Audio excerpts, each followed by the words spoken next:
La guerre bascule, et personne n'en parle assez. Entre le 22 et le 25 octobre 2025, Moscou a changé de vitesse, et Kiev commence à vaciller. En seulement 96 heures, la Russie a grignoté 48 km², 3 fois sa moyenne quotidienne, enfonçant le front autour d'Ougledar, menaçant Pokrovsk et refermant lentement l'étau sur Konstantinovka. Pendant ce temps, les drones pleuvent sur Moscou, les centrales ukrainiennes flambent et l'Ouest hésite. Dans cette vidéo, on décrypte les 4 jours qui pourraient redéfinir la carte du Donbass, avec des avancées tactiques, des infrastructures détruites et une diplomatie en panne sèche. Restez jusqu'à la fin. Ce qui se joue maintenant ne concerne pas seulement l'Ukraine, mais l'avenir de toute l'Europe. Résumé stratégique du front.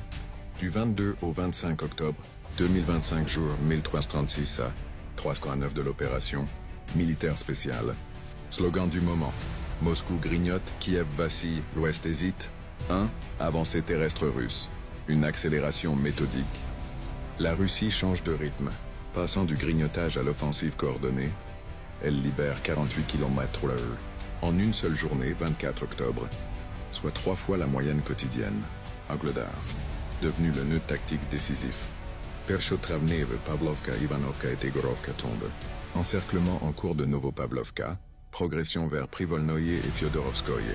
Contrôle de la rive ouest de la Yanchur ouvre 2 axes, Gouliaïpol et Pokrovsk. Pokrovsk-Mirnograd, effondrement partiel du front ukrainien. Roman Irog pris. Mirnograd en voie d'abandon, combat dans le quartier ouvrier Zapadny, ligne ferroviaire. Dobropilia-Kramatorsk menacé, c'est la colonne vertébrale logistique du Donbass. Konstantinovka. Le piège se referme, mais la ville tient. Encore. Encerclement progressif. Les forces russes ont libéré Pleshchevka, franchi le canal Severny-Donetsk-Donbass et contourné le réservoir de Klebanbik. Menace trifrontale. La ville est désormais attaquée depuis Alexandro-Shultino, Belaya Gora et près de Tekino, avec des combats concentrés dans les faubourgs sud-est. Résistance ukrainienne, féroce mais fragmentée. Petits groupes russes pénètrent en ville, mais n'y tiennent pas. Signe d'une défense encore organisée, mais sous tension extrême.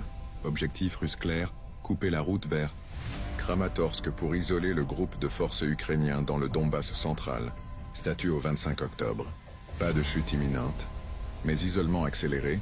Chaque jour rapproche la ville d'un scénario type Avdiivka, Krasny Liman. Objectif ferroviaire majeur. Approche de l'est de la ville. Clé du croisement Kharkov-Kramatorsk. Kharkov-Orlovka. Masliakovka évacuée. Drobichevo pris en tenaille. Kupiansk. Consolidation après percée. Vologovka sécurisée comme tête de pont pour traverser l'Oskol.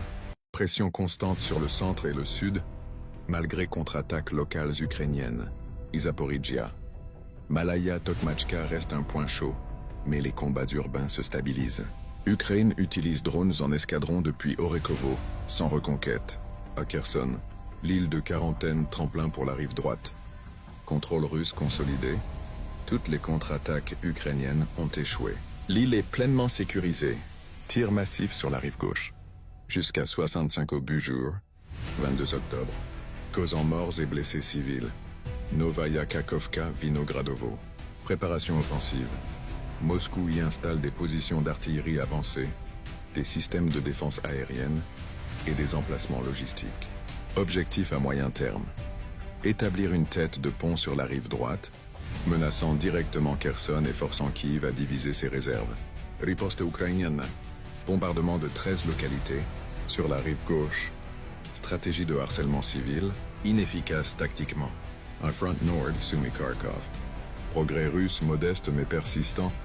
Kondratovka, Yunakovka, Volkansk sous pression. 2. Guerre aérienne. Tempête de drones.